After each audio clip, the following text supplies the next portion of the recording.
ஒரு பிபி ரொம்ப அதிகமாக இருக்கும்போது, அன்கண்ட்ரோல்டா இருக்கும்போது, ஸோ நைட்ல இமீடியட்டா நமக்கு ஒரு ஹார்ட் அட்டாக் ஏற்படும் போதோ, நமக்கு இமீடியட்டா ஹார்ட்டோட பம்பிங் கெப்பாசிட்டி, எஜெக்ஷன் ஃப்ராக்ஷன் என்று சொல்லக்கூடிய ரொம்ப குறைஞ்சிரும். அப்போ ஹார்ட்டால நம்மளுடைய உயர் அழுத்தத்தை சமாளிக்க முடியாது. அந்த டைம் ஹார்ட் ஒரு டெம்பரரி ஃபெயிலியருக்கு போகும்.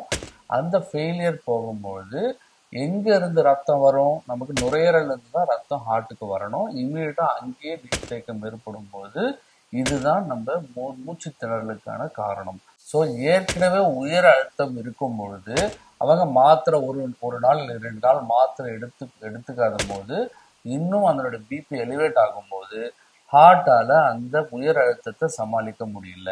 ஸோ இமீடியட்டா ஹார்ட் ஃபெயிலியருக்கு போகும். அந்த லெஃப்ட் வென்ட்ரிக்கிள் ஃபெயில் ஆகும்போது அந்த நுரையீரலுக்கு நமக்கு ஒரு ஒரு கன்ஜஷன் ஏற்படுது, இல்லை ஒரு ஃப்ளூயிட் அக்குமுலேஷன் ஏற்படுதுன்னு சொல்லலாம். அதனால ஏற்படக்கூடிய மூச்சு திணறல் அக்யூட் பல்மனரி எடிமா என்று சொல்லப்படும்.